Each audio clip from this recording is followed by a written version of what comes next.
Hello friends, welcome to Updatesforu channel. First time in the channel ku varinga marakama subscribe பண்ணிக்கோங்க. இந்த வீடியோல TNAU counseling பத்தின எல்லா அப்டேட்ஸ்மே பார்த்தறலாம். First பாத்தீங்கன்னா செப்டம்பர் 11 இன்னைக்கு 7.5 ரிசர்வேஷன்ல இருக்கவங்களுக்கு கவுன்சிலிங்க்கு வந்து கூப்பிட்டுருந்தாங்க. யார் யாரோட நேம்லாம் லிஸ்ட்ல இருந்துச்சோ யாராவது கவுன்சிலிங்காக வெயிட் பண்ணீங்களோ நீங்க உங்க சர்டிபிகேட்ஸ் எல்லாம் கரெக்ட்டா எடுத்துட்டு யுனிவர்சிட்டிக்கு போயிட்டு கவுன்சிலிங் வந்து அட்டெண்ட் பண்ணிட்டு வந்துக்கோங்க फ्रेंड्स. நெக்ஸ்ட் ரொம்ப முக்கியமானது ஃபைனல் சீட் அலாட்மெண்ட். இதுக்காக தான் வந்து எல்லாரும் வெயிட் பண்ணிட்டு இருக்கோம். ஸ்லைடிங் கொடுத்த எல்லாரும் வந்து ஃபைனலா எந்த காலேஜ் கிடைக்கும் அதுக்காக தான் எக்ஸ்பெக்ட் பண்ணி வெயிட் பண்ணிட்டு இருக்கீங்க. ஸோ உங்களுக்கு ஃபைனல் சீட் அலாட்மெண்ட் இன்னைக்கு வந்து அப்டேட் ஆகிரும். 10:30 to 11:30 குள்ள வந்து உங்களுக்கு சீட் அலாட்மெண்ட் லெட்டர் வரும், மெயில் வரும் அப்படின்ற மாதிரி இன்ஃபர்மேஷன் கிடைச்சிருக்கு. ஸோ அந்த பர்டிகுலர் டைம்குள்ள வரனா இன்னைக்கு ஈவினிங் குள்ள உங்களுக்கான ஃபைனல் சீட் அலாட்மெண்ட் வந்து யூனிவர்சிட்டி சைட்ல இருந்து சென்ட் பண்ணி வச்சிருவாங்க. ஸோ எல்லாருமே வெயிட் பண்ணலாம். நிறைய பேர் கமெண்ட் செக்ஷன்ல கேட்டது இன்னுமே வந்து ஃபைனல் சீட் அலாட்மெண்ட் கொடுக்காம இருக்காங்க. கம்மிங் 14 வந்து காலேஜ் ஓப்பன் ஆகுமா இல்லை டிலே ஆகுமா இந்த மாதிரி கொஸ்டின் தான் வந்து கேட்டுட்டு இருந்தீங்க.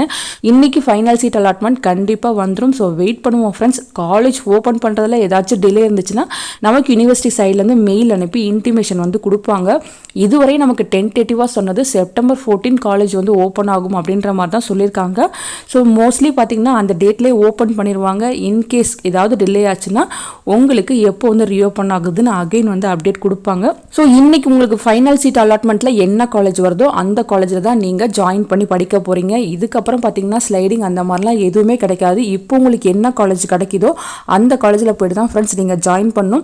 உங்களுக்கு பிடிச்சிருந்தா நீங்கள் ஜாயின் பண்ணலாம். இல்லை எனக்கு வந்து வேற எங்கேயாவது சீட் கிடச்சிருச்சு, எனக்கு வந்து பேராமெடிக்கலில் சீட் கிடச்சிருச்சு அப்படின்னா நீங்கள் வந்து உங்கள் சீட்டை வந்து இமீடியட்டாக வந்து கேன்சல் பண்ணிக்கோங்க. அந்த சீட்டை வந்து வேற ஒரு ஸ்டூடெண்ட்ஸ்க்கு கிடைக்கிறதுக்கும் பாசிபிலிட்டிஸ் இருக்குது.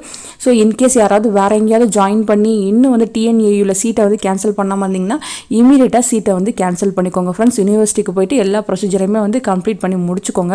அதே மாதிரி பார்த்தீங்கன்னா நீங்கள் கவுன்சிலிங் அப்போ உங்கள் சர்டிஃபிகேட்ஸ் எல்லாமே வந்து யூனிவர்சிட்டியில் கொடுத்துருப்பீங்க. இப்போ உங்களுக்கு ஃபைனல் சீட் அலாட்மெண்ட்டில் எந்த காலேஜ் வந்து கிடைக்குதோ அந்த காலேஜுக்கு உங்கள் சர்டிஃபிகேட்ஸ் அதே மாதிரி நீங்கள் பே பண்ண அட்மிஷன் ஃபீஸ் எல்லாமே வந்து சென்ட் பண்ணி வச்சுருவாங்க.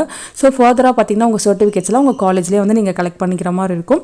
இன்றைக்கி ஃபைனல் சீட் அலாட்மெண்ட் வந்துட்டால் கண்டிப்பாக நான் உங்களுக்கு வீடியோ போட்டு அப்டேட் பண்ணுறேன். தேங்க்யூ ஃபார் வாட்சிங்.